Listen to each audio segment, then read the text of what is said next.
Hi అండి, welcome to my channel. Last time వీడియోలో blouse ఒక బ్యాక్ పార్ట్ ఏ విధంగా కట్ చేసుకోవాలనేది మీకు వీడియోలో చూపించాను కదండి. సో ఇప్పుడు వచ్చేసి front part. So front part అనేది ఏ విధంగా కట్ చేసుకోవాలి, ఏ విధంగా వేసుకోవాలి, క్రాస్ కటింగ్ అయితే ఏ విధంగా వేసుకోవాలి, స్ట్రైట్ కటింగ్ అయితే ఏ విధంగా వేసుకోవాలనేది మీకు ఈరోజు వీడియోలో అయితే క్లియర్గా ఎక్స్ప్లెయిన్ చేస్తాను. సో ఇది వచ్చేసి క్రాస్ కటింగ్ అండి. సో చూడండి, ఈ విధంగా వీడియోలో వేసుకున్న విధంగా క్రాస్ అనేది చూసుకొని ఈ విధంగా అయితే బ్యాక్ పార్ట్ని వేసుకోవాలి. వేసుకొని బ్యాక్ పార్ట్ అంతా చుట్టూ మార్క్ చేసుకుంటూ రావాలండి. ఈ విధంగా స్కేల్తో పెట్టుకొని చుట్టూ మార్క్ చేసుకుంటూ రావాలి.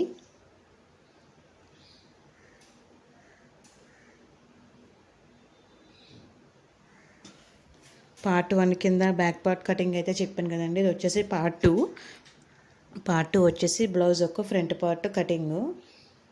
సో ఈ విధంగా మార్క్ చేసిన తర్వాత బ్యాక్ పార్ట్ అయితే తీసేసుకొని సో ఈ విధంగా అయితే మార్కింగ్ అయితే చేసుకోవాలి.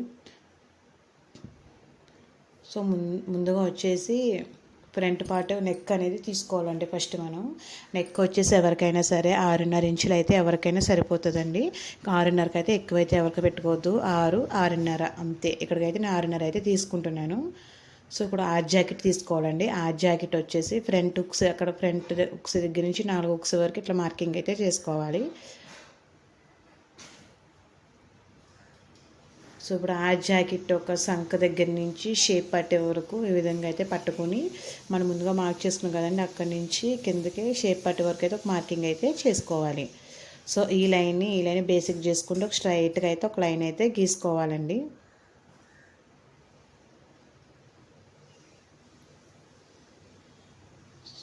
4 హుక్స్ దగ్గర మార్కింగ్ చేసాం కదండి, అక్కడి నుంచి కిందకి ఒక 3 ఇంచులకి అయితే ఒక మార్కింగ్ అయితే చేసుకోవాలి.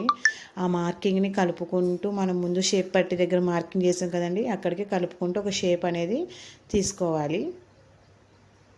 లేదు మాకు అట్లా రావట్లేదు అనుకున్న వాళ్ళు అయితే మనకు బ్యాక్ పార్ట్ ఒక పొడవు ఎంత ఉన్నది, 14 ఇంచులు ఉన్నది కదండి. సో 14 ఇంచుల్లో 2 ఇంచులు అనేది తీసేయాలి. 2 ఇంచులు అనేది తీసేస్తే ఇక్కడ 12 ఇంచులకు ఒక మార్కింగ్ అయితే చేసుకుంటున్నాం కదా. సో ఆ 12 ఇంచులకు మార్కింగ్ అనేది చేసుకుంటే సరిపోతుంది. ఒక 1/2 ఇంచు లోపలికైతే మార్క్ చేసుకుని దాని హాఫ్ ఇంచ్ మార్క్ చేసుకుని అయితే తీసుకోవాలండి. అది ఆమ్ రౌండ్ అండి, లోతు ఫ్రంట్ పార్ట్ యొక్క లోతులు. ఇది వచ్చేసి ఫ్రంట్ పార్ట్ యొక్క రౌండ్ షేప్ అండి. ఇది కరువు స్కేల్ యూజ్ చేయడం వల్ల రౌండ్ అనేది మనకు పర్ఫెక్ట్గా వస్తుందన్నమాట.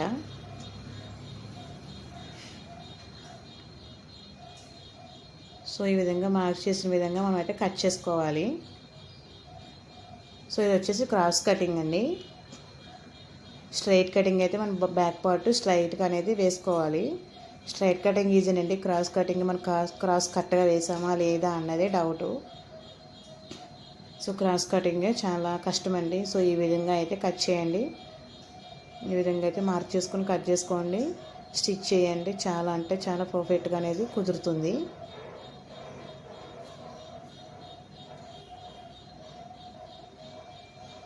మా ఛానల్ కనుక ఫస్ట్ టైం చూస్తున్నట్టయితే కనుక లైక్ చేయండి, షేర్ చేయండి, సబ్స్క్రైబ్ చేయడం మాత్రం మర్చిపోకండి.